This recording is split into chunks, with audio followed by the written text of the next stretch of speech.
Hey, you got those new sticky Dunlops on? Yeah, they're supposed to be pretty cool. They as sticky as they say? That's why I got them. Truth is, I just don't know. Yeah, see what you mean. Well, the bike's fast. It's way faster than I am. Let's see how these other guys are getting on. Let's check them out.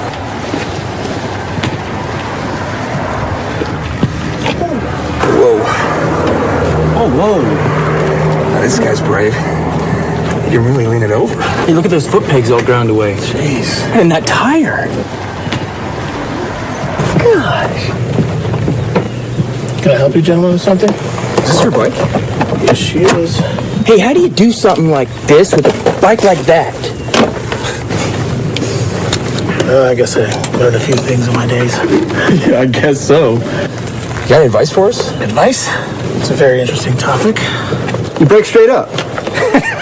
No way, pup. Trail brake. All the time.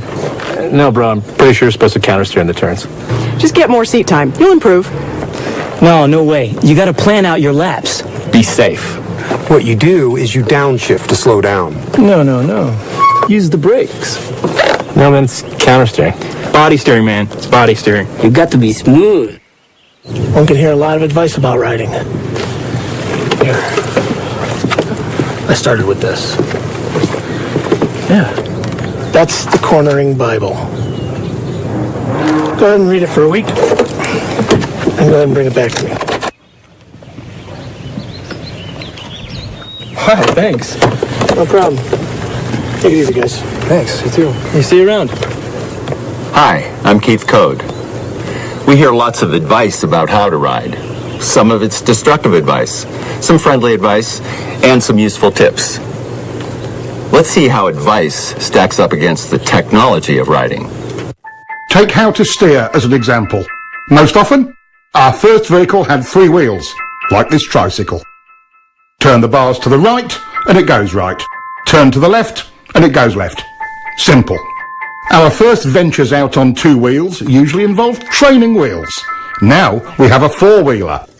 From the tricycle experiences, we instinctively turn right to go right, and it works. In the time-honoured method of training, we raise the training wheels. Now we have a recipe for disaster. We've lost 2 wheels. It's now a frighteningly unstable machine. The child expects it to steer like everything else she's ridden. Look what happens though.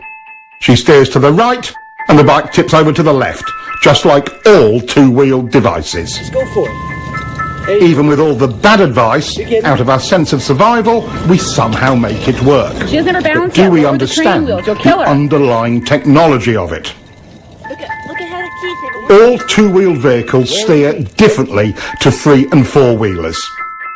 To go right, you apply pressure to the right handlebar. That action initiates the turn. The bike then leans over and the front wheel turns into the turn.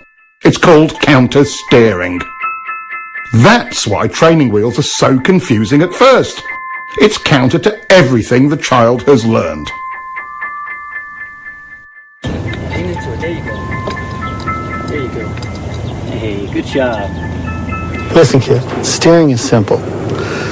You just push down the inside peg, pull the bike in with your knee, push the handlebars down, and lean your body in. Oh, really? I didn't know that. It was false and misleading advice like that led me to invent the no BS or no body steering bike. Let's see if it will help us sort out the facts of steering. I've grafted an extra set of bars on this bike. The whole idea was to take the handlebars out of the equation to discover what so-called body steering really does. The extra throttle on the top bars allows the rider to maintain his speed. Even with massive shifts in body weight without any input through the handlebars, the bike only vaguely changes direction. This would never get you through the corkscrew at Laguna Seca. Foot peg weighting is another myth. Even with his entire body weight on one peg, this bike nearly veers off course, and once his course is set, the pressure has even less effect. Good advice doesn't always put the rider in real control and can prevent us from properly being able to do this. A little counter-steering with bar pressure gets the job done and puts the rider in control. Here, we have mounted a simple pointer on the tank to illustrate counter-steering. Let's take it for a ride and see what happens.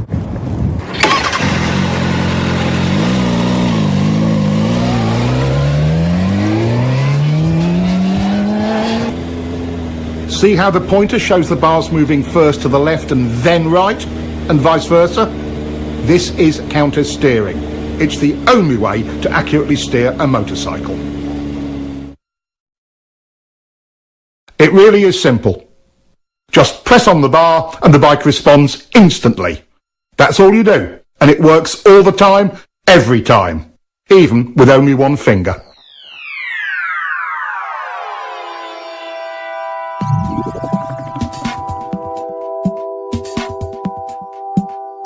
The idea that we lean to steer comes from the fact that when you lean right, you unconsciously pressure the right handlebar, and that counter-steers the bike right. Vice versa for left turns. Lean steering is one of the myths of riding.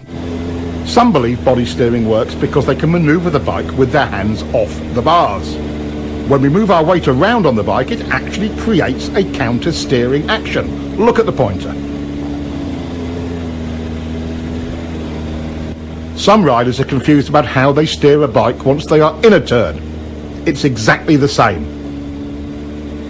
To tighten the turn, you press your inside bar. To widen your turn and bring the bike up, you press the outside bar. Counter-steering always works. Counter-steering is a piece of riding tech that will help you to improve your control in virtually every situation.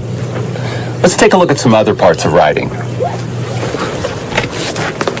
You guys really do have the cutting edge of bike technology, don't you? But look at the size of that rear tire. Look at the size of those brakes. I'll bet you really can haul on them if you need to, huh? And the frame is stiff enough to handle all the braking power and the grip of the tires. So how many ponies does it have? Well over 100. Mine's are on 150. They say it'll do 180. It's impressive. Guess all that cutting edge stuff can make a difference. Thanks, man.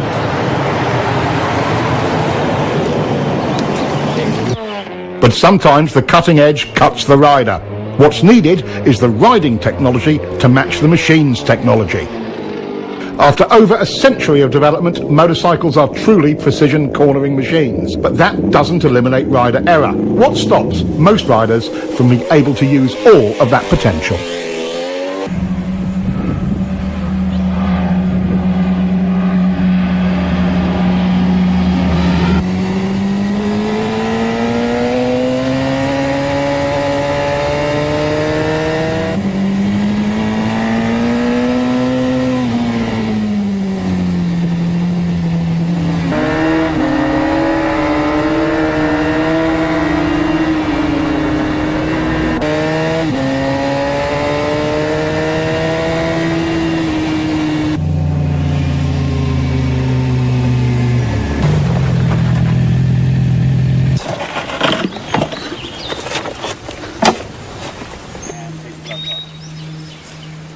Man, I was riding as hard as I could, and the guy just disappears. Yeah, me too, man.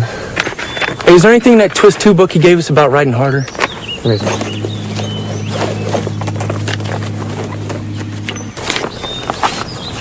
Here we go.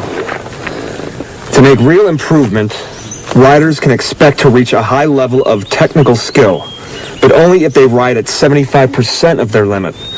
Everyone agrees that in some fashion, survival reactions... Survival reaction? What's that? It's like fear? Yeah. Survival reactions, or SRs, are the ever-present barrier to riders reaching their goals.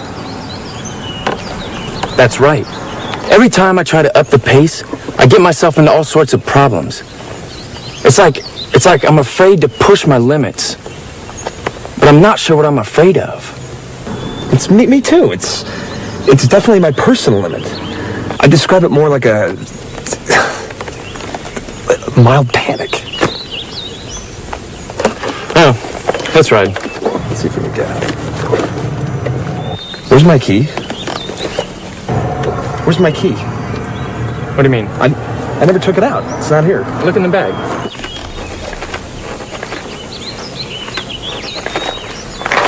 It's an agreed upon fact. Our instinctive survival reactions, our SRs, ruin a rider's hopes of being confident and in control.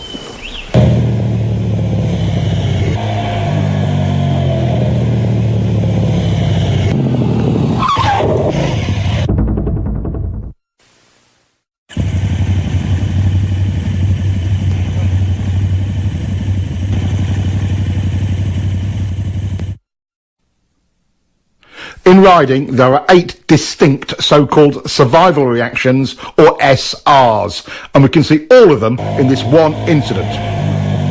Immediately, we see the rider trying to use body steering into the turn when he should have countersteered, so he starts out a little wide. If you'd known how to steer the bike, this whole thing could have been avoided. Let's get back and see what other errors were made. He gets on the gas to stabilise the bike, but chops it mid-turn. The bike stands up a bit, and that's SR number 1, chopping the gas from panic. Now he's counterleaning against the angle of the bike.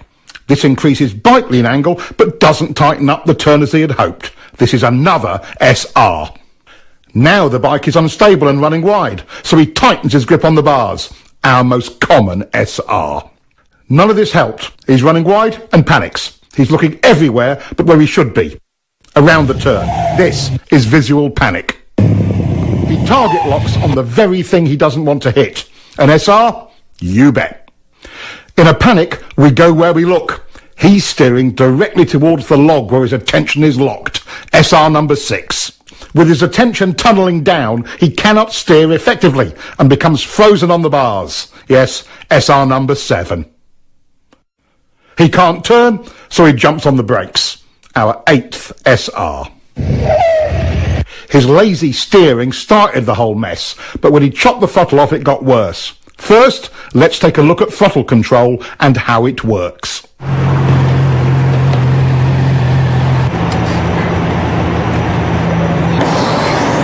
How'd you feel? My bike felt terrible on those turns back there. How was yours? Not too bad, but I didn't have as much grip as I'd like. The roads must have been really slippery. I think I need to play around with the suspension a little bit. You know how to do that? Yeah, but not enough. Hey, are there any suspension settings in that twist of the wrist 2 book that guy gave us? It says here that understanding the performance specifications of your bike is one step in reducing throttle control survival reactions that detract from your riding. Sounds about right. But what does that mean? Considering that most machines in a static or constant speed situation have roughly 50-50 weight distribution, we can begin to calculate the guidelines for correct throttle control through a turn. The fact the rear contact patch is the larger of the two tells the story. Give me more weight, I can handle it. So, once in the corner, our task is to shift 10 to 20% more load to the rear to give it its fair share of load. This we do with the throttle. Technically speaking, we want a slight 0.1 to 0.2 Gs of acceleration to accomplish that. Simply put, in a straight line, it's the force generated by a smooth 5th gear roll-on in the 4 to 6,000 RPM range on pretty much anything over 600cc. That's not much acceleration, but it transfers the weight.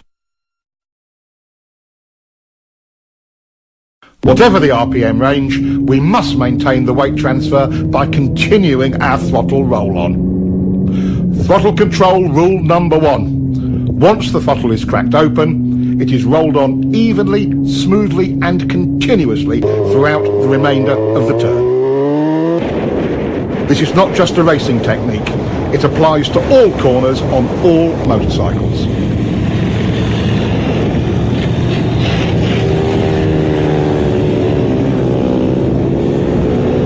Once the correct transfer of weight is achieved using the throttle, any big changes in that weight distribution will reduce available traction, which is especially important in poor traction conditions.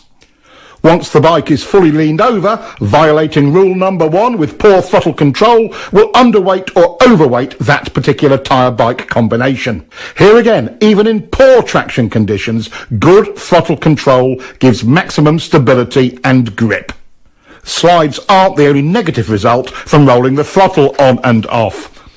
For track riding and racing, each throttle on off or even just a hesitation will cost you time. At least 1/10 of a second, about a bike length, in a slow to medium speed turn.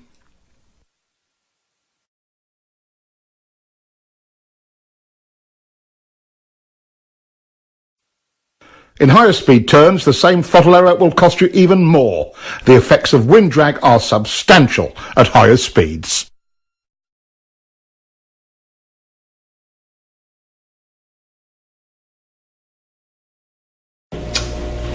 If the surface is slippery, do you want to overload the front or rear tires? No! Correct.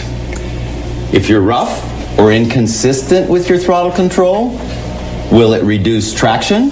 Yes! Exactly. If you have good throttle control, will the weight be distributed properly on both the front and rear tire? Yes! Exactly. Now, what is throttle control rule number 1? Once the throttle is cracked open, it is rolled on evenly, smoothly, and constantly throughout the remainder of the turn. Good. Now, repeat that to yourself 1,000 times. Once the throttle is cracked open, it is rolled. This rider is late on the gas and gets very hard sudden acceleration out of the turn. This rider is trying for good throttle control and has nice clean roll on, not the same fierce acceleration as the first guy. But what is the actual result in exit speed? Let's look at the radar. A huge difference. There are 2 circumstances under which you may violate throttle control rule number 1. Let's take the point where you are bringing the bike up for the drive out of the corner as the first one. As the bike is brought up towards vertical, we can be more aggressive with the throttle. At some point, you can pin it. Coordinating your throttle roll-on with bringing up the bike is how to maximize your drive off of any corner on any size bike.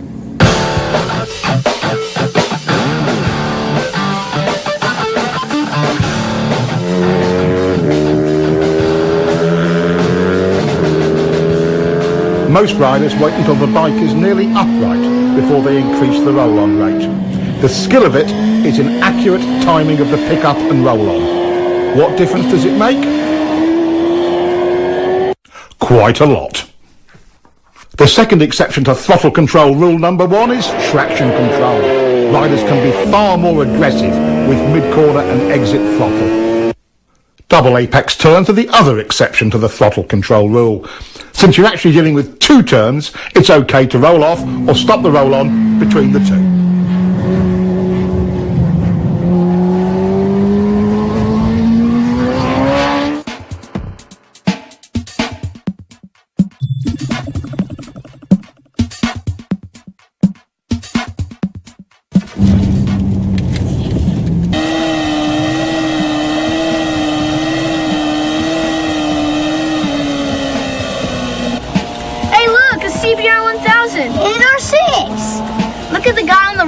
He's not smooth with the gas.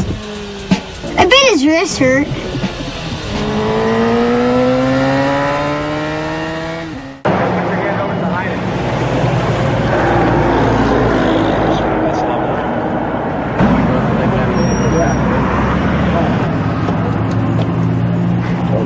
Told ya.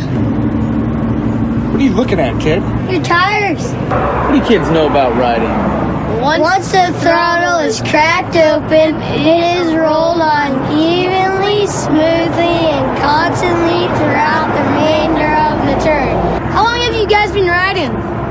About 3 months. Have you guys ever been at a riding school? No, but we got this book this guy gave us. Yeah, just keep reading it. Come on, boys. It's time to go.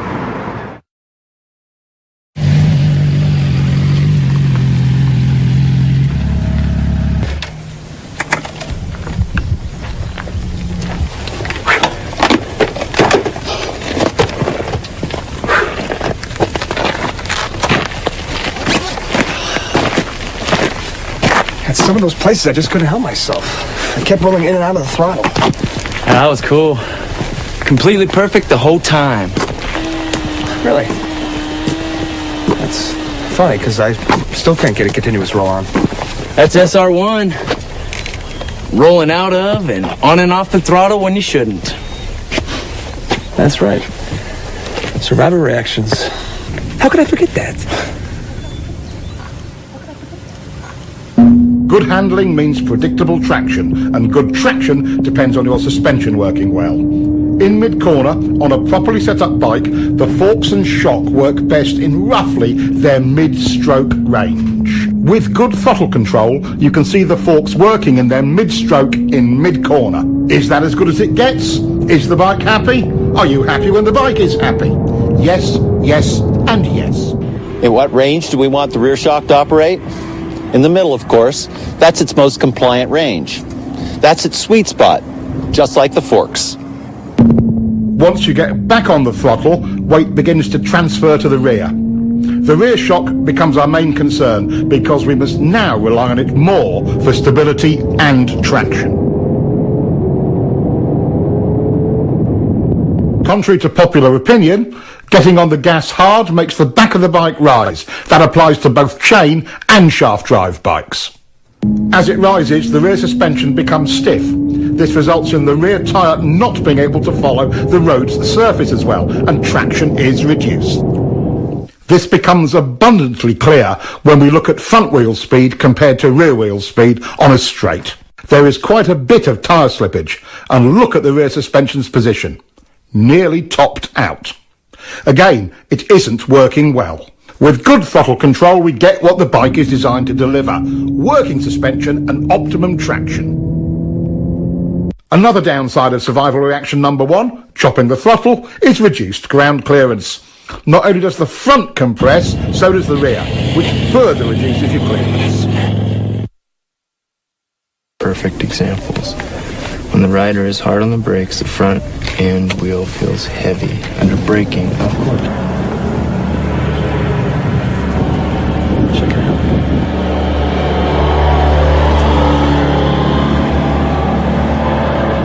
Man, he is smooth. Good throttle control allows the suspension to work properly, and the bike is smooth.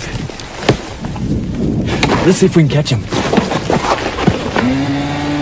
Our new riders might have grasped the idea of good throttle control, but they certainly haven't mastered it yet.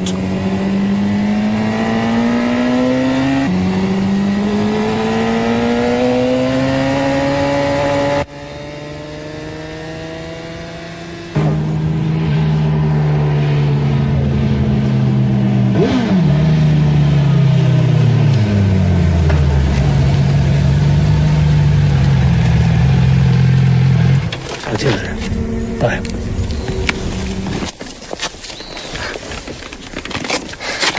I figured you guys would come this way.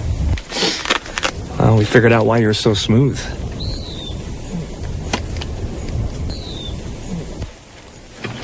They've got it. Your forks, shock, and suspension settings create the potential for good handling. Your throttle control brings that potential into reality. Good throttle control has a major impact on slides. In controlled slides like these, good throttle control maintains stability. In unwanted or unexpected slides, chopping it makes it worse. Watch this. Good throttle control in reverse can save you from the high side. His smooth roll-off works much better. Practice your roll-off as often as your roll-on. When the time comes, it could make all the difference.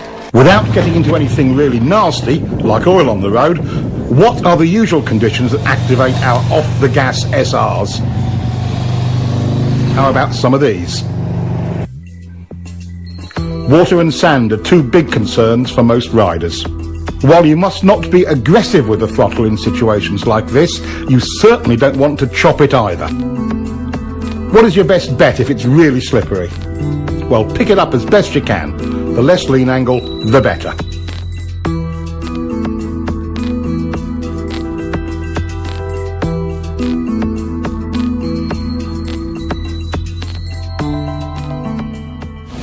Looks like good throttle control solves many of our rider problems, doesn't it? Yes. There are many factors that affect what line a rider may take through a turn, and we'll explore that later. The point we want to make now is this. No matter what line you take, high, low, middle, whatever, good throttle control is the gauge by which you can judge it. Riders are often confused about why the bike initially stands up and runs wide when they get off the gas mid-turn. Once into your lean and the gas is rolled off, weight transfers to the front of the bike, compressing the forks. That weight goes to the front tyre and spreads out the contact patch. This creates additional drag on the patch to the inside of the centre line of the bike. That drag countersteers the bike upwards and it runs wide. The whole thing can seem confusing, especially as the rider expects to tighten the turn when he rolls off the gas, and he finds the opposite of that happening. A moment later, since the gas is off, the bike slows, leans further over, and finally tightens up the turn. Applying brakes mid-corner creates the same effect. When the weight transfers forward, the result is the same. The bike stands up. A static throttle slows the bike as well. Again, the bike tends to run wide. This effect is even more pronounced at higher speeds and steeper lean angles. Getting on the gas too hard too soon will also send the bike offline, wide. Getting on the throttle too slowly makes the bike feel unresponsive.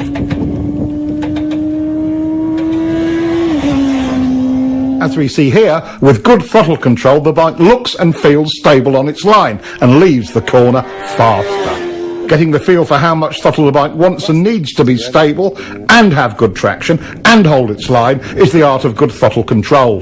There are choices in lines, but the good ones follow the throttle control rule.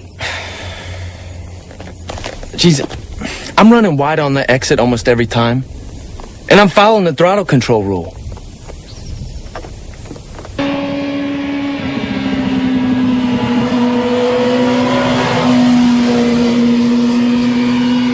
It doesn't make any sense. What's that twist 2 book say?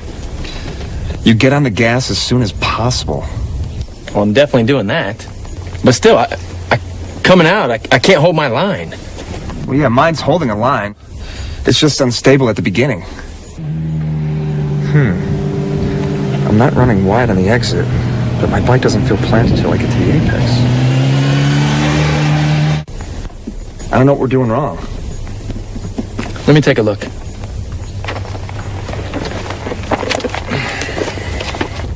Aha, here we go.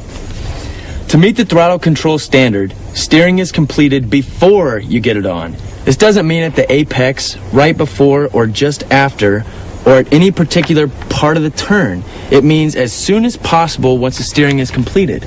I never thought of that. See, I was told you have to wait until you get to the apex. I've been scared to get it on before that. Let's look at all 6 of the off-the-gas results and see why it's so important to follow the throttle control rule and get back to the gas as soon as possible once the bike is turned. Weight transfers forward, changing our available traction. We've lost our suspension's mid-stroke sweet spot. The bike will tend to overreact to rough pavement and can become a bit twitchy. By creating some instability, the bike initially tends to run wide. As we saw before, we lose ground clearance on both ends of the bike. And lastly, the bike slows down. These are the 6 results you get from waiting too long to get back on the throttle. Getting back on the gas as early as possible solves all of these. The bike becomes planted and predictable, but can you get on the gas too early? This rider got greedy with the throttle way too early, but the solution was correct. Roll off, reduce speed, repoint the bike, and then roll back on. To add lean and throttle at this point in the turn is a common cause of crashes. But this is the way it really should be done.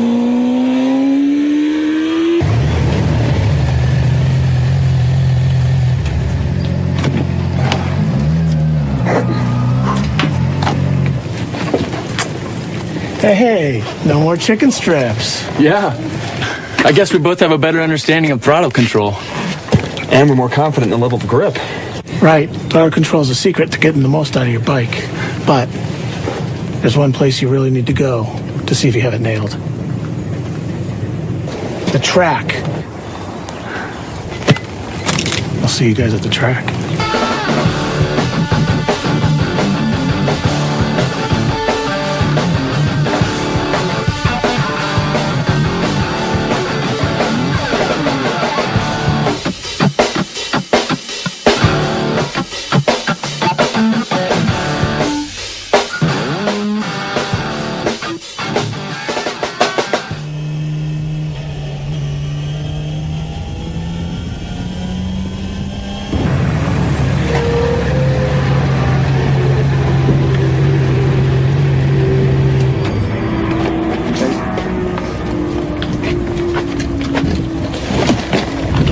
I stayed with you all the way to that fast turn. Man, you just pulled away like a train.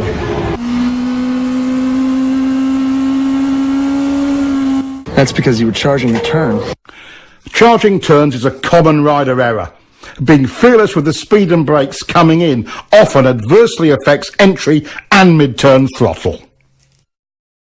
That was a mistake.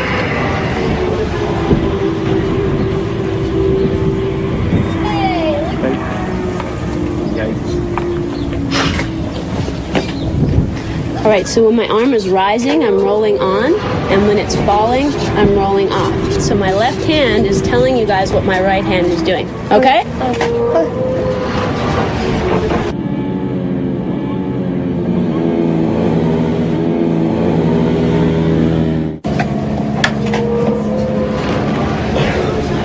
I got it on that first turn. But that double apex.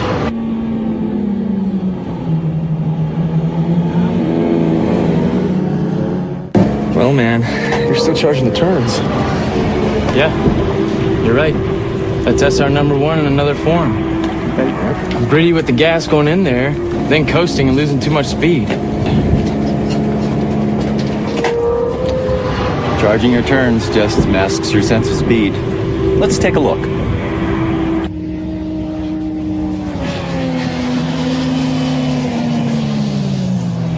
Charging any turn tends to narrow our field of view. When we lose our reference points, it affects our sense of speed. This is one of our SRs. Our new rider is still charging corners and chopping the gas. That will cost him turn entry speed and a clean early roll-on.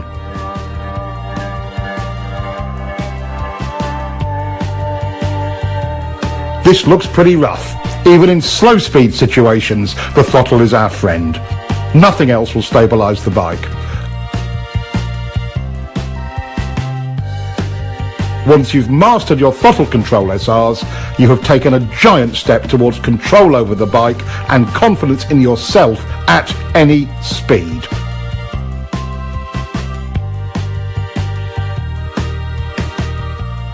Understanding your bike's needs and wants is important. You don't have to be world champion to see throttle control optimizes your bike's suspension, smooths out rough surfaces, helps you hold your line, and optimizes traction in practically every situation.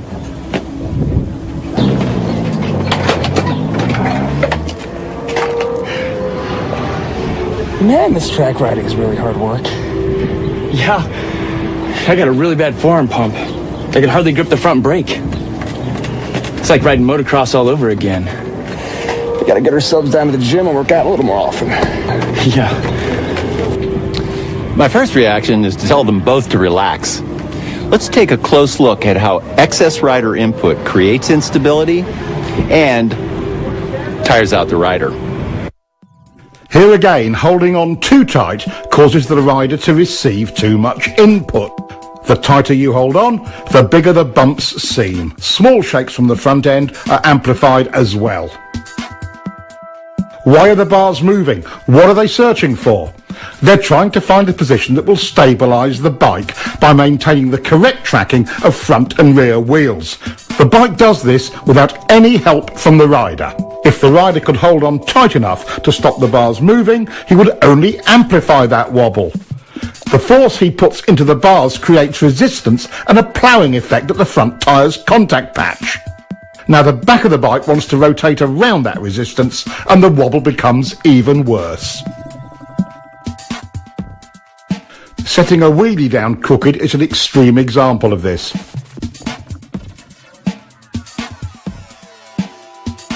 Let's look again. When the front wheel is not in alignment with the bike's direction of travel, there is a huge resistance created at the front contact patch. The wheel immediately tries to realign itself with the bike's direction of travel. Take a look at the massive deformation in the front tyre as it sets down. When the rubber springs back into alignment, the front end shakes. Look at the difference in front end shake the rider is creating when he is too tight on the bars. Being stable on the bike but loose on the bars reduces bike twitch.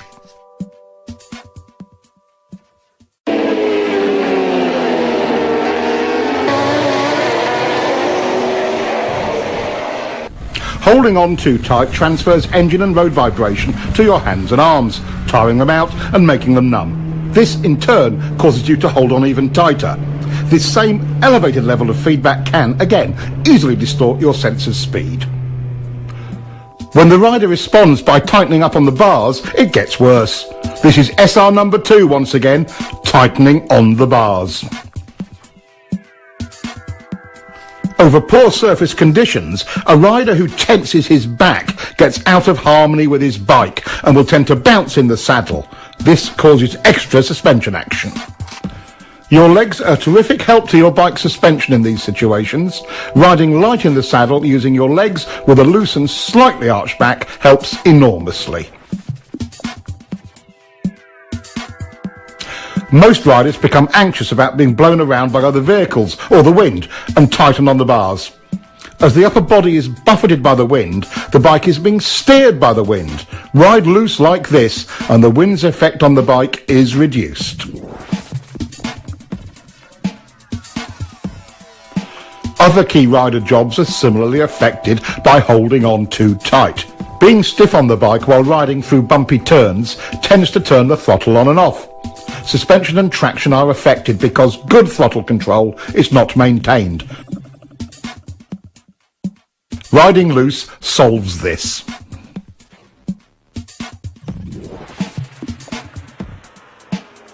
Riding rigidly can shake your helmet and blur your vision.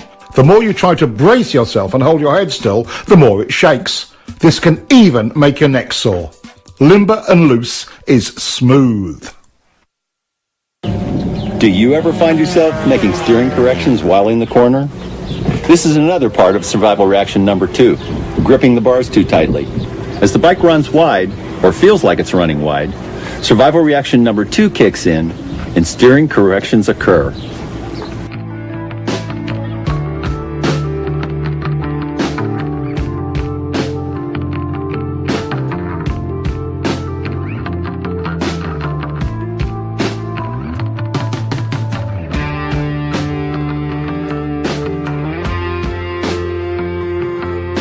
This all makes the bike more unstable and it runs wide in the corner. How much actual bar pressure is needed to hold your line? As you can see, with good throttle control, none. Check this out. I'm not helping the bike at all by holding on. The tighter I get on the bars, the worse it gets. I don't need to go to the gym to hold on tighter. I need to lighten my grip on the bars. I had it all backwards. Like most avid cornering enthusiasts, you've tried to hang off. There are several key elements we'll cover on this. First, when do you hang off?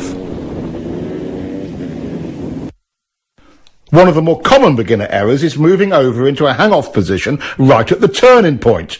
Notice the bike wiggling? The rule of thumb is to pre-position your hips just before you roll off the gas. This method will reduce problems from unwanted handlebar and body inputs. The second novice knee-jogger error is hanging off too far. Enough is helpful, too much is awkward and does more harm than good. Notice how stiff the rider is when off too far. One cheek off the seat is enough. These two simple rules will get you started.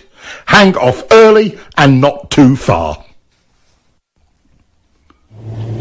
The opposite of hanging off is crossed up. This reduces control, exaggerates lean angle and makes the rider twisted and tight on the bike. With a hung-off body position, control improves. Lean angle is decreased and the rider is in alignment with his bike and relaxed. Compare the two. With the speed and line almost identical, look at the difference in exit lean angle.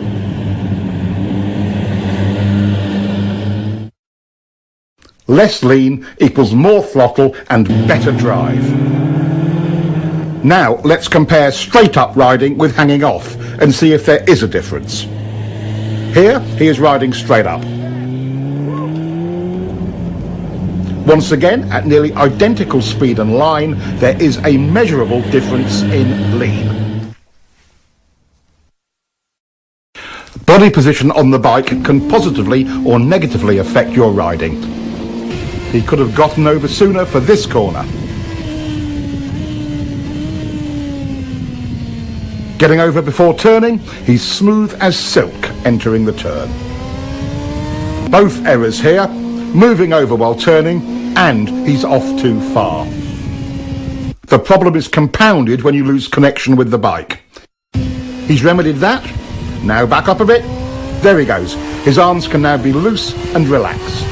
When the whole body position and turn entry package is done right, it affords a rider the maximum of control with the absolute minimum of effort. Here's another view of a clean, loose run through a turn. The human machine works this way. When the lower body is unstable, we must rely on our arms and torso for support. Once the lower body is stable, we are at liberty to relax the torso and get great body position. Notice how much lower he can go without tension. Let's look at the difference between his moves on the bike when disconnected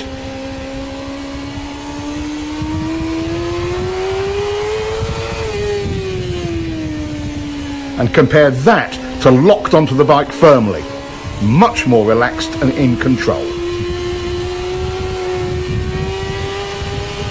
The crossed up riding style looks even worse from on board. Everything about the rider is twisted and unnatural. Head, shoulders, even eye position is strained. One last look at the difference between riding crossed up and stiff on the bike and riding in alignment, well connected and loose.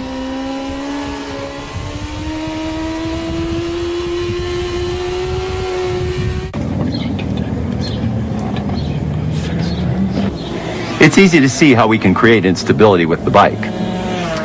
What design features do sport and sport touring bikes have to help prevent that? Why do sport bikes even look the way they do?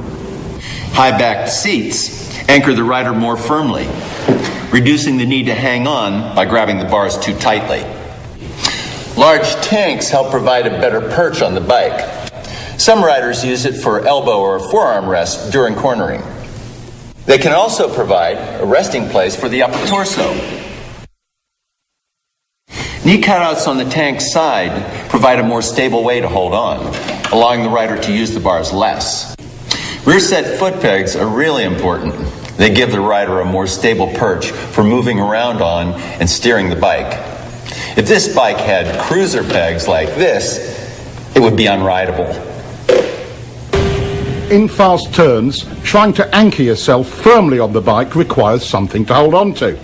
Unfortunately, the inside bar is the handiest thing, resulting in the rider pulling on it.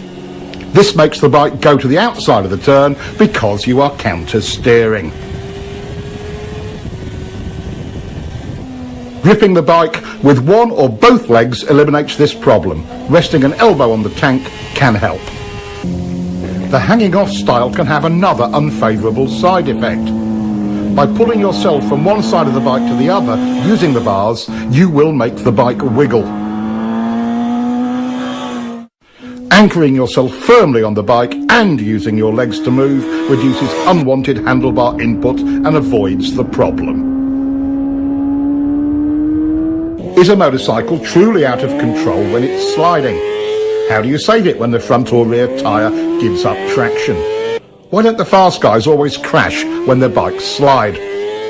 While wiggles and shakes are distracting, there is a far more dramatic and deadly result from survival reaction number 2. That's being too tight on the bike. This is the stable position for a front wheel during a slide. What would happen if the rider resisted this movement? When you counter the front end's natural attempt to stabilise the bike, you create resistance at the front contact patch, making the slide worse, and turning into high sides like this.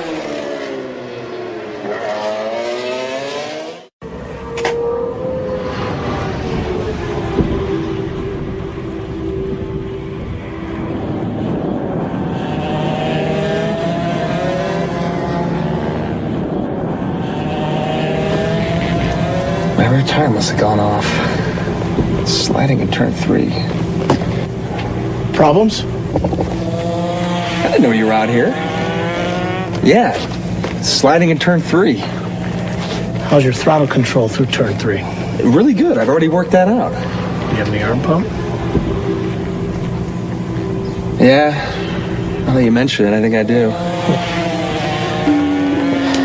Well, being tight on the bike can start little slides before you get anywhere near the limits of traction. Really? It's not the tire? Well, can you ride it just to see? Sure. Always wanted to ride one of these.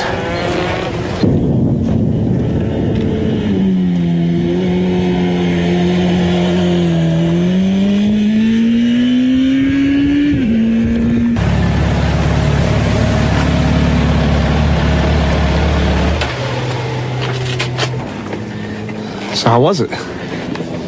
Oh, the bike's great. Thanks for the ride. Oh yeah, your tire's fine. I guess I'm making it slide then, huh?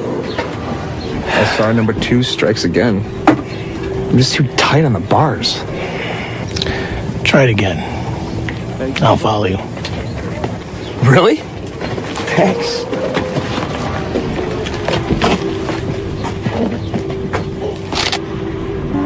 While he may not be really fast yet, our new rider is making real progress.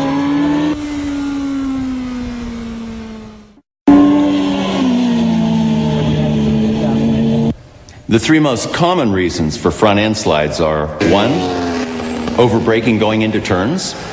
2, from overloading the front tire. This is called pushing the front end. The standard solution to a pushing front end is getting back on the gas. And 3, from slippery surfaces. Fighting the front will make you crash. Letting the bike do its own thing, relaxed on the bars, is the right choice. You are dangerous to yourself to the degree you let this survival reaction number 2 grip you in its claws. Take control by doing nothing. Let the bike stabilize itself. I'm getting a lot of head shake over turn 6. I think it's my shock or forks. Guess it could be a bad tire. Does it happen every lap? Yeah. No. Maybe once every 2 or 3 laps at first. Then it did it every lap. I had to pull in. See, here it says bikes don't do anything every few laps. Only riders do. So I bet if you loosen up on the bars, it'll stop. Yeah, I think you're right. You know?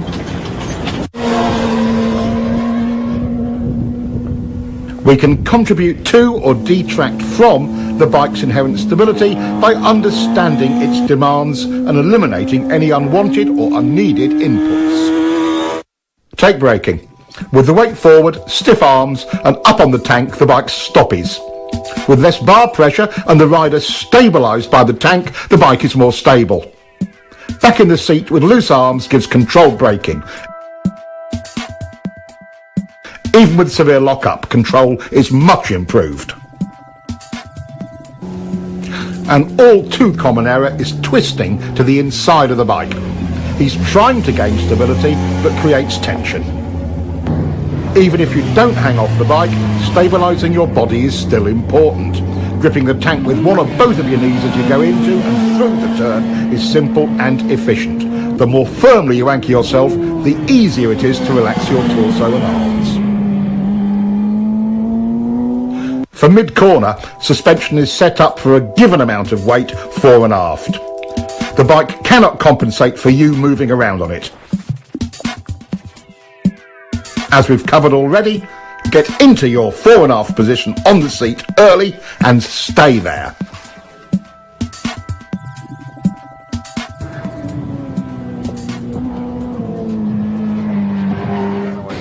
Just to recap, your bike's suspension can be adjusted for a variety of road and track conditions, but you cannot adjust it for excess rider input.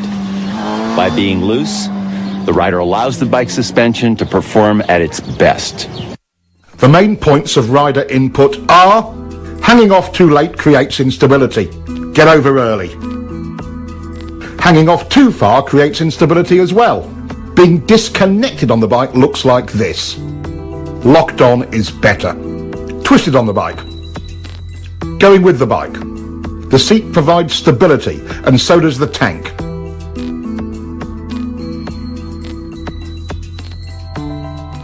Use your pegs. Riding stiff. Riding loose. Using the bars to hold on. Using the tank.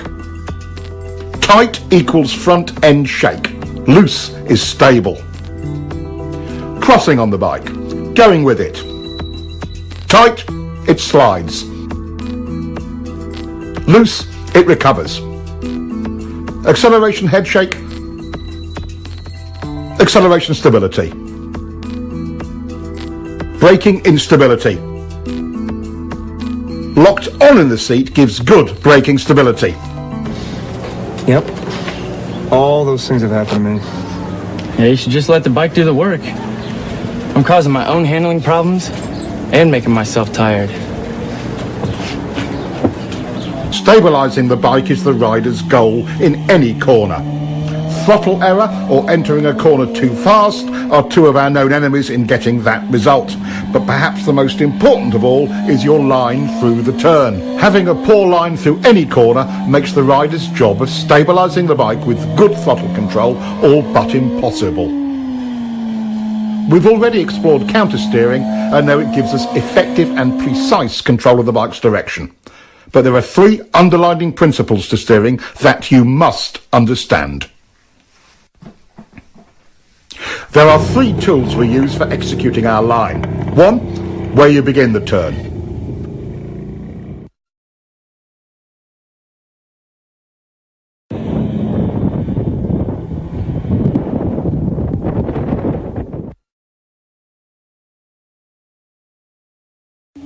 2, how quickly you flick the bike over.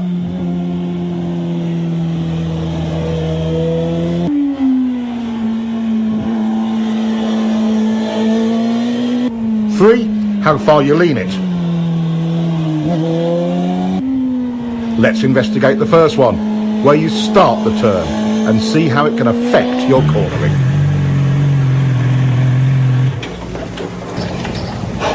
Hey, you're doing good, huh? That's getting better. Looks like it. I'm getting a feel for throttle control, but it's inconsistent. One lap I'm good, the next I'm stalled on the gas in the same turn. I know what you mean. My line changes from lap to lap, so I don't always have the confidence to keep rolling it on.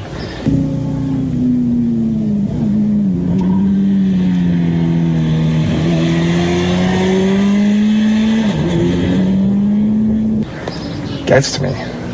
Yeah, that happens to me too. It totally blows my confidence and I'm right back to rolling it off. I hate when that SR happens. Yeah, well, it says here that there are 11 things that are influenced by where you turn into a corner. 11 things. Guess what? Both of our problems are on that list. Really? Yeah. But what is the solution? What can you do to bypass these problems? The answer is too simple. Find and use a good turn-in point. Finding a turn-in marker and using it will give you consistency. It helps you avoid problems like inconsistent lines and throttle errors. How can you find a good line? Once you establish a reference point, the trial and error method will tell you what works and what doesn't. That tar snake on the pavement is a good reference point. He tries a later turn-in, but that chops up his brake release. A little earlier runs him too wide and the throttle goes off and on. Right after it, he carves a clean line and, most importantly, the throttle control is great. Let's look at some cornering theory. What kind of line would allow you to get back on the gas most easily for good throttle control throughout the corner? One that starts here? No.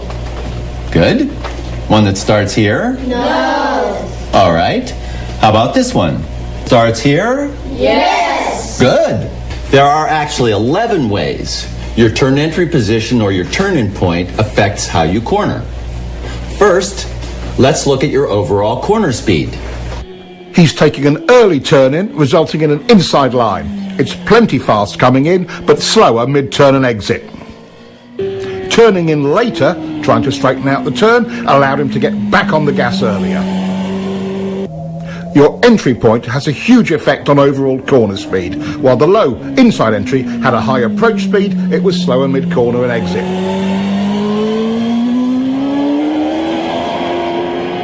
The higher outside turn entry allows him to point the bike more towards the exit. Even before mid-corner, he's back on the gas. Now let's look at how entry point affects braking. Your beginning and ending brake points are both modified by where you start your turn. On the low inside line, you're leaned over longer and brake pressure is critical because it's easy to lock up the front wheel. On the later turn entry, it's easier and safer because more braking is done with less lean angle, and it most often is completed earlier, allowing the rider to get back on the gas. This is a huge difference. If the pavement was slippery, which line would you choose? Finishing the braking earlier or later? Your turn-in point determines that. Let's follow him in on the high line. He ends his braking just as he's flicking it in, and he gets a better drive. By the way, even though it's usually a minor point, downshifting is another thing that is affected by where you turn in.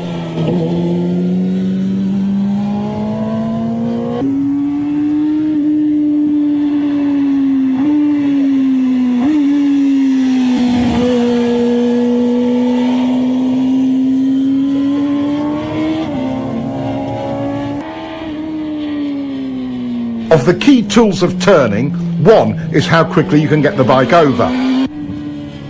It's easy to see how the early and later entries compare in this regard. The low entry requires lazy steering. You can't flick the bike onto its line. The later turn-in allows for a decisive steering commitment to the turn. Mid-corner and exit stability and speed start when the gas comes on. Watch both lines to see where the gas comes back on.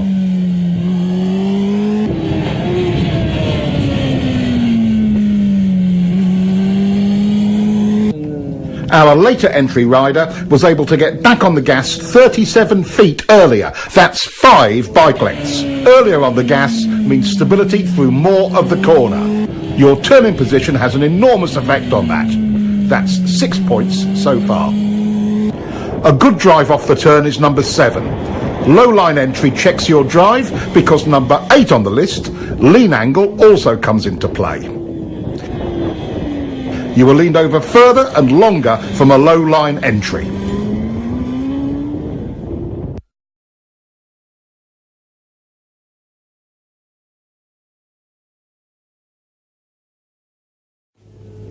Seeing a line that is taking you too wide does not inspire confidence.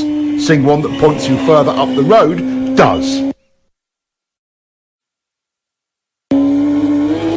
Number 10 is how much road you have at the widest point of your exit. On the street, the same principle applies. Staying in your lane through the middle and exit of the turn is all easier with a later entry point.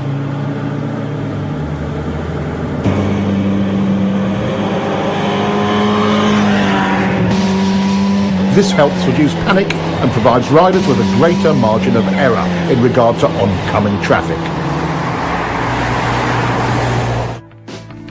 The 11th and final aspect that is affected by our turn point is mid-corner lean angle correction. While they may seem like a fact of life, they're a common rider error that results from this same tech point: early turn entry.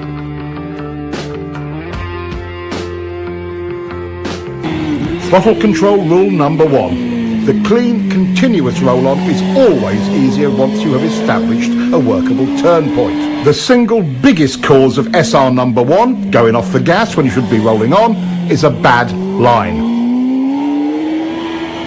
We now know all 11 aspects of your riding that are affected by your turning point.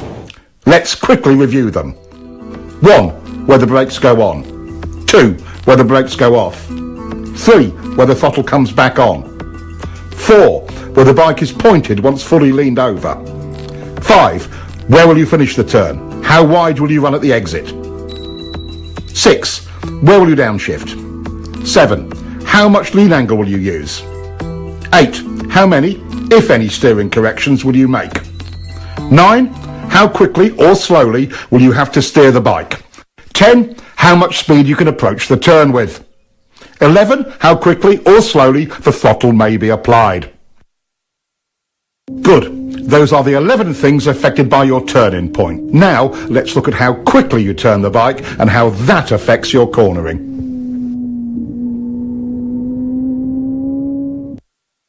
How quickly do you need to turn? Not very quick in this situation. It would be silly to quick flick the bike when you don't need to.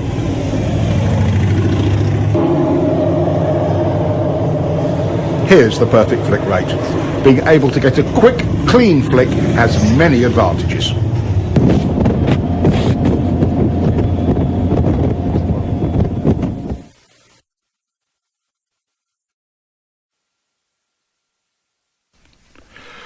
How does the rate you flick the bike affect your line in any series of corners, like these S's?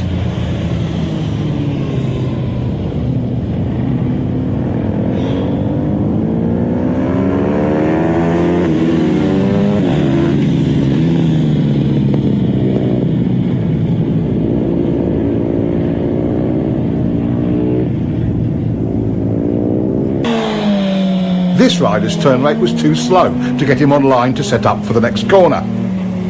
This rider makes the same approach, starts his turn at the same place and is running the same speed and with a quicker flick. His setup for the next turn is a perfect line and it will work exactly the same way for you.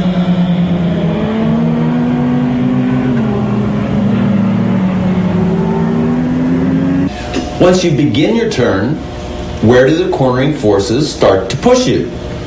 Outside or wide in the turn. Exactly. If this is your intended line, and you're lazy bringing the bike over, where will you go? Outside or wide in the turn. So, if you flick the bike a little quicker, would it get on that line? Yes! Class, you are brilliant today. Since we don't like to run wide in turns, and for a very good reason in situations like this one, we must continue to lean the bike further and further to make the corner. Lazy steering forces you to lean the bike more than is necessary, and you'll be leaned over longer. Let's compare.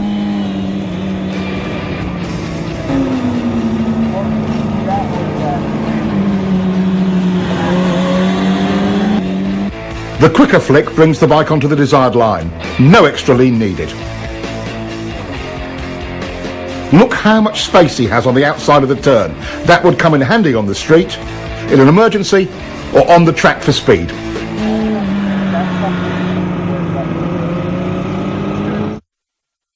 And look at the difference in acceleration.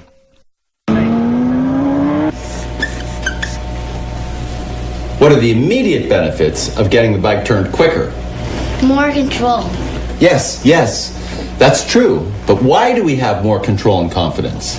Earlier in the gas, better throttle control. And better traction. It's not leaned over as long. More choices on your lines. You get on your line earlier. Less lean angle. I think you've got it.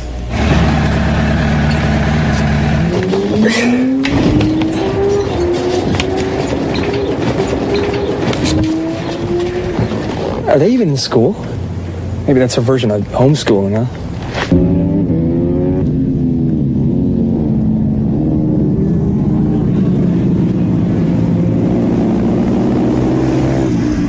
I wish my mom had taken me to the track when I was 10. I'd be a world champion now. Yeah, you're right.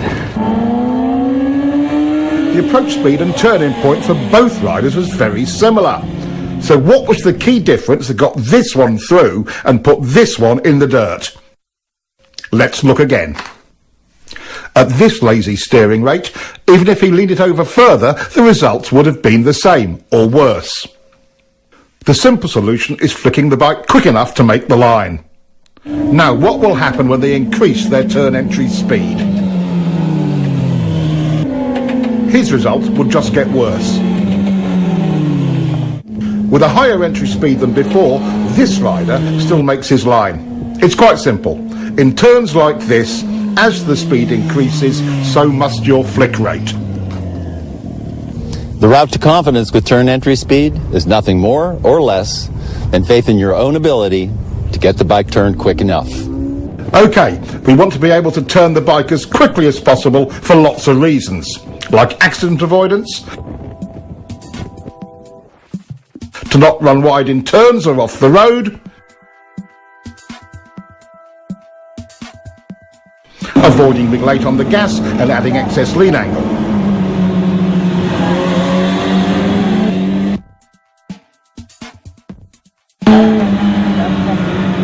Not to mention, you'll get a better drive. How do we make this possible? How do you become efficient with your steering? What works and what doesn't work? The plane of rotation of the bars looks like this. At a steep angle like this, half your input into the bars goes straight down and is a total waste of energy. At this angle, you're still only 75% efficient. Here, your input is in line with bar rotation and is 100% efficient. This is another great example of how understanding the technology puts you in full control. A simple experiment will tell you if what I say is true or not. Get forward on the bike and position yourself directly over the bars and try to push the bike down into a lean. A lot of effort, but not much happens. All motorcycles work this same way. It's the horizontal rotation of the bars that gets the job done. A huge part of rider confidence is knowing you can quickly turn when you want to or need to. It's not about the kind of bike you ride, it's all about control. Some say flicking the bike too quickly is dangerous or makes the bike unstable. But done correctly, it is clean, smooth and efficient. Any questions about flicking your bike? When can't you lean the bike over quickly? Okay, let's figure it out. Could you quick flick your bike if the pavement were wet or slippery? No! Could you quick flick on a cold tire or cold pavement? No! Could you quick flick with a handful of front brake? No! Could you quick flick with a tire that was brand new or not scrubbed in? No! You, could you quick flick with totally worn out tires? No! Do you need to quick flick your bike at low speeds? No! Now, do you get the idea? Yes! Our two new riders have come a long way towards understanding how the bike steers and where to turn it. Their confidence to lean the bike more is a direct result of that. Riders who understand this both look and feel in control of their bikes.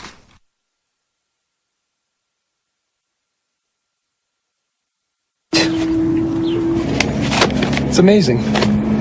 Once you understand the actual technology of steering the bike, it totally changes your riding. Yeah, completely changed. I feel in control of steering the bike now. I know how quick to turn it. I know when and where I need to lean it. It's like I'm seeing the turns completely different now. My SRs are way quieter. It's so simple.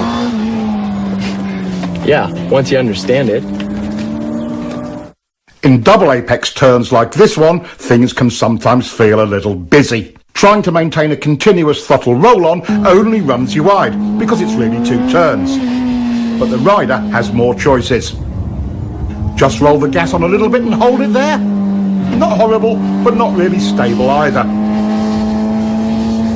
Get on the gas and then off to turn it for the second part of the turn, then back to the gas. But that only chops it up, doesn't it?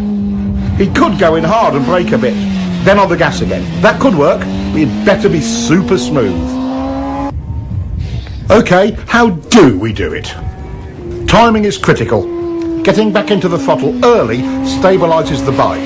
Then, mid-corner, instead of rolling it off, he just stops rolling on. Here is where your body position comes into play in a big way. When you stop your roll-on, some weight transfers forward. If you are low and to the inside of the bike, it hooks around, tightening the bike's turning radius. That helps to get it pointed toward the exit without upsetting the bike. Look at how much earlier this rider is getting into his down and to the inside body position.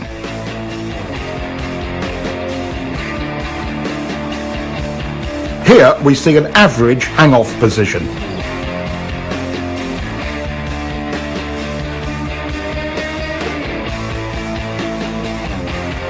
Here's a more aggressive body position.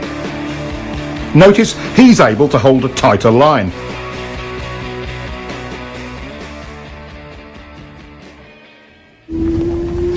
Now that's the hook turn technique and can work in almost any cornering situation. On the road, this technique can be used quite effectively if you find yourself running wide in a turn. Dropping to the inside and down position, plus a smooth roll-off or momentary hesitation, not a chop-off of the gas, tends to tighten the turn for you. And don't forget to look where you want to go. That's way better than the alternative. Here is a technique that can aid you greatly in your efforts to steer your bike accurately.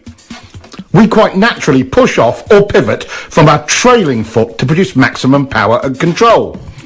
With that in mind, using the left leg to generate the power to press on the right bar and vice versa is a logical step. It provides the rider with maximum stability on the bike. Stability equals control and strength. As we lock our lower leg into the bike from the foot peg to the tank, we begin to create lower body stability. The next step is a slight tightening of the thigh muscles. This locks the pelvis in position, which then provides a stable base for the whole torso. With the torso stable, the rider's ability to apply pressure to the bars is vastly improved. We call this pivot steering. You might call it power steering, because once you master it, it feels so easy to steer the bike. Work on your quick turn. It pays huge dividends in control and confidence in any situation on any bike. Now that we know what a turn point is all about, how often do you get it just right? Is it usually too early or too late? Too early. That's right. Riders tend to turn in too early, and there is a reason for it.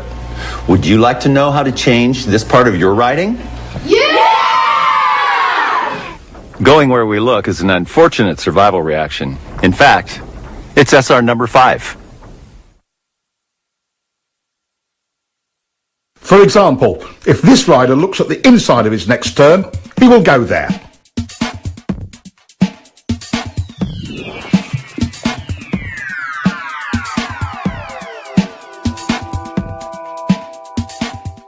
Once our attention becomes fixed on something, we steer towards it. In common parlance, it's called target fixation, and that's what causes riders to take too early an entry into corners, or run wide, like this. We already know what the results of turning in too early are. Training yourself to look in without turning in is how we overcome this SR. We call it the two-step technique.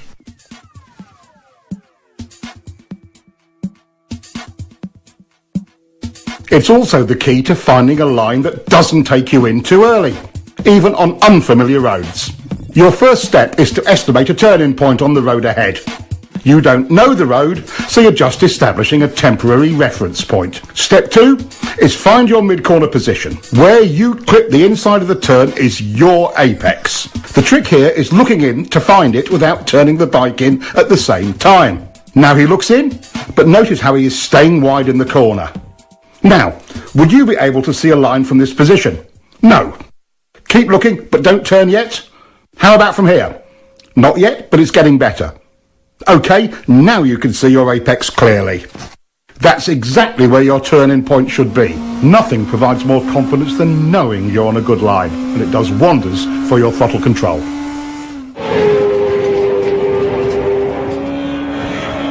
Hey, you're really starting to get that bike turned.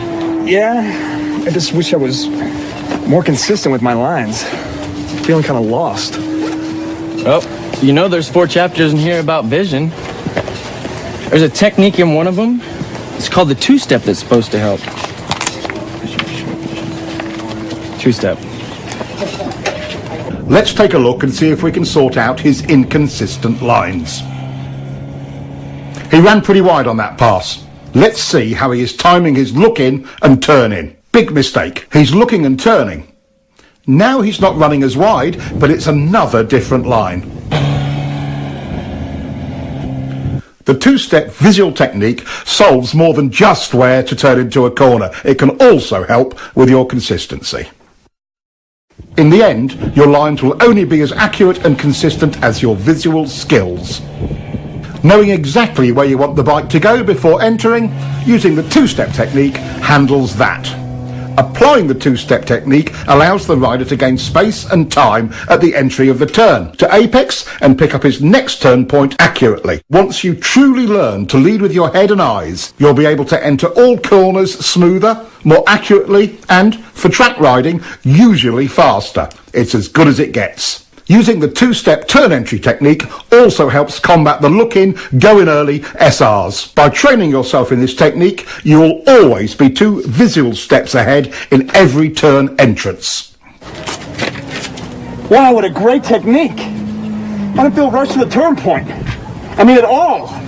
No, me neither. Hey, that two-step works. Hard braking can be both confusing and terrifying. No other control action on the bike can produce such dramatic results with so little effort. Most riders' survival reactions run wild under heavy braking. Brake technology has come a long way.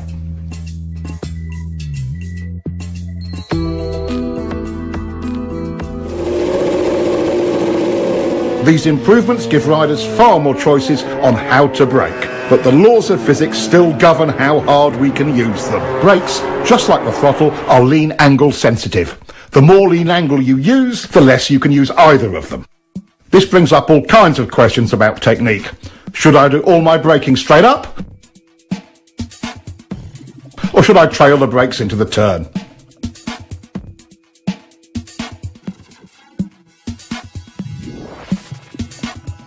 Should I brake easy at first and hard at the end, or the other way round?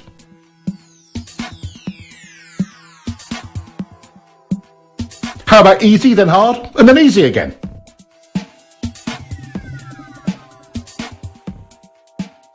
While braking, it's easy to lose sight of the real goal. Getting your turn entry speed perfect is that goal.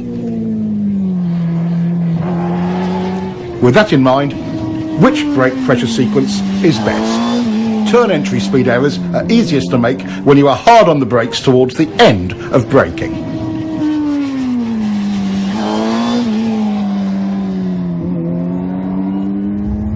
In the fine art of braking, gradually trailing the brake off is the way to accurately find your entry speed.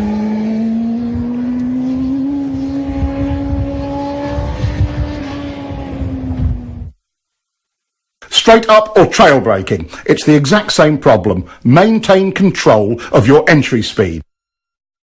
Overbraking, SR number 7, often creates other problems like poor throttle control and extra steering corrections. Both unsettle the bike and can even cause excess wheel spin. Panic braking in the middle of turns is something we try to avoid because it stands the bike up abruptly.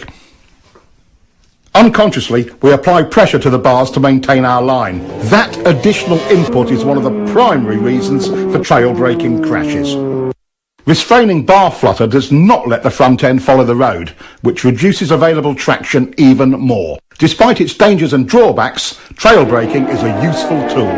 Just imagine yourself leaning into a turn at 200 miles an hour with the brakes on like this. If you have to brake in a turn because of an emergency, like debris or a surprise decreasing radius, bringing the bike up as you do it is your best hope for not washing out the front end.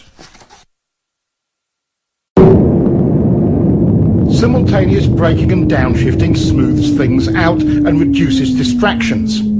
This helps you get your turn entry speed right. Watch the timing of the clutch and throttle action in slow motion.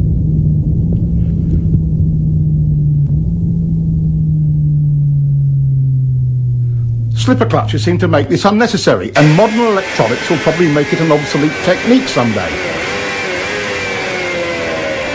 Too bad. It's quite fun when you get it right the old-fashioned way. Ryder's come up with all sorts of strange variations to solve braking and downshifting. He's downshifting first and braking later. That's unnecessary engine abuse. Use the brake first. Pads are cheap, engines are expensive. Some just downshift and don't bother to use the brakes at all. In some situations, when brakes aren't needed, that's okay. But again, pads are cheap. Letting the clutch out slowly seems to solve it for some riders, but that's just extra wear and tear on the clutch and drivetrain. Here, he's revving the motor, but the clutch release is so slow he loses all the revs from his throttle blip. Many riders use this sloppy method of downshifting. No revs at all and a slow release of the clutch.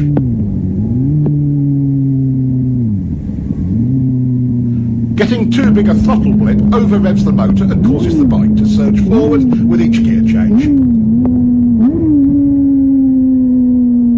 Another common error is over-revving and varying the brake lever pressure from the exaggerated wrist movement. This is choppy and causes the bike to pogo. Too early downshifting uses the engine as a brake and over-revs it. Not revving the bike between shifts and inconsistent brake pressure pogos the bike up and down. Here, he's shifting and easing out the clutch slowly. That takes time and attention.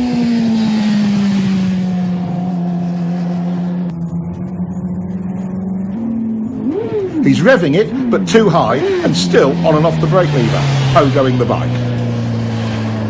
Making clean downshifts and maintaining control of the brake lever throughout will help.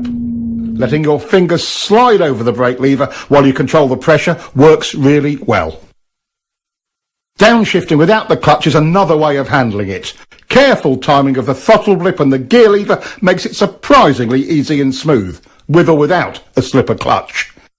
It may take some practice to make them perfectly smooth.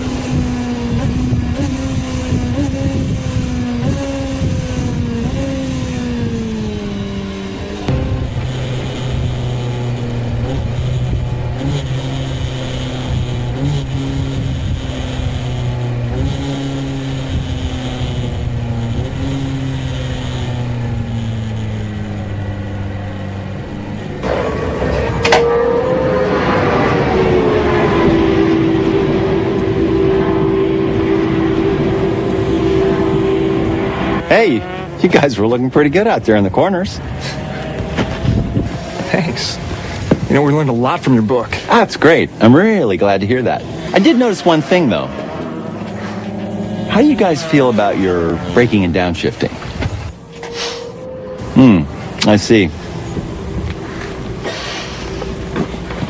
So, clutch in, gas on and off, clutch in, gas on and off, clutch out, clutch in, gas on and off, clutch out, you got it. Clutch in, gas on and off, clutch out. Just a little coordination point. It's really all it is. I can't believe how distracting that used to be.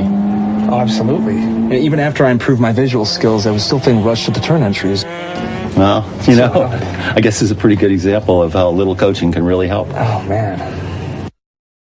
Traction is the obvious limiting factor on our speed and direction changes. We've explored how throttle control, rider input and surface problems can affect traction. But let's take a closer look. A new rider's perception of traction is a little sketchy.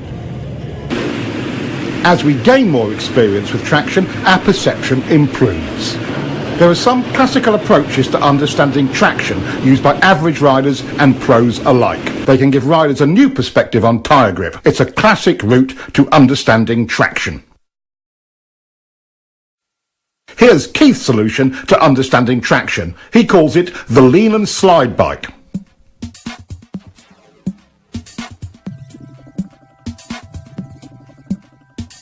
About this time, most riders would chop the gas in panic. It takes a lot more to lose traction than most riders think, but there are situations you should be aware of. Of course, if the tire was new and not yet scrubbed in, or too old, too cold, tire pressure was wrong, over or under inflated, if you were riding on a slippery surface or a polished surface, leaning the bike over too far, other mechanical problems, it would slide. The slide bike helps train riders to avoid slide errors. Watch what happens when he chops the gas.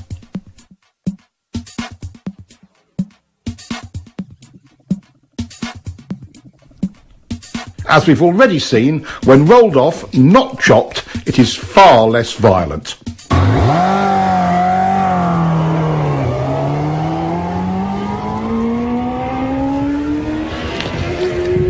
Overriding the grip of new or cold tires is a classic novice riding error. Even at relatively modest lean angles and speed, a cool tire on a cool day can surprise you when you first go out. It doesn't take much to slide. Tire grip and temperature are proportional. A cold tire feels like it has maybe 25% its normal grip. A warm tire on a warm day feels more like 75% or more right away. Don't be a fool. Gradually bring the speed and the temperature up. Never trust the tires. Trust yourself. Learn to bring them up to temperature according to conditions. In generally good conditions, as we have here, modern tyres deliver excellent traction. Good throttle control is the foundation that allows a rider to explore the limits of traction. Even with good throttle control, a small slide can start or get out of hand when the rider is tense. The rider's ability to be comfortable with traction limits depends upon having the key elements of throttle control, rider input and visual skill.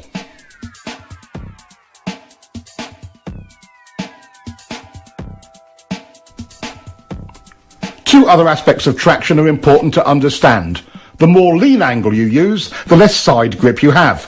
The solution? Even when the rear tyre is totally lit up, bringing the bike up into the slide helps the rider maintain control. The lean and slide bike is one of the training methods used at Keith's school to help riders gain that confidence and experience with traction.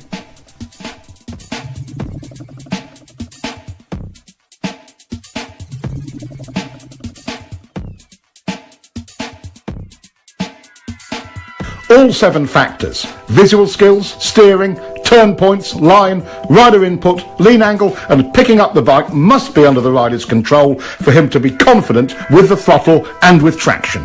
New technology is great, but even with traction control and modern electronics, the rider has to work his way up to using it.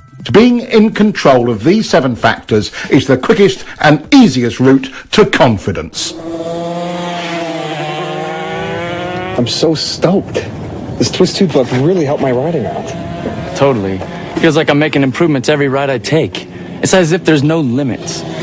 You know, I see more ways to apply this information every time I read this. I wonder how good we can actually get. Oh, hey, Will. How you doing? Hey, you both look pretty good out there. Thanks. Yeah, but after watching you ride, you know, it just makes us want to kick it up a notch. So how'd you do it? I went to school. School? Let me ask you something. What do you do for a living? Well, I'm a doctor. I'm a software engineer. Why? Well, did you wake up one day just knowing how to do your trade? Or did you learn it by going to school? Okay, point taken. So, how do I find a school?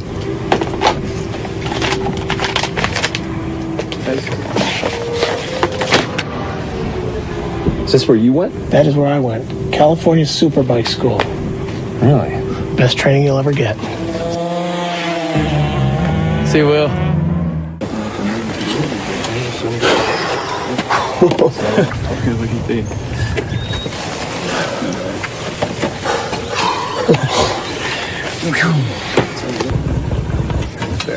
You guys must really push it hard. How do you ride that thing to the edge? I've learned a few things over the years. You got any advice for us? Advice? There's a lot of advice out there, guys. Why don't you get the real tech on riding? We'll lend you this copy of the Cornering Bible. We'll be here next weekend. You can give it to us then. Twist the wrist, too. Wow, thanks a lot, guys. No problem. Looks like I have to get myself another copy.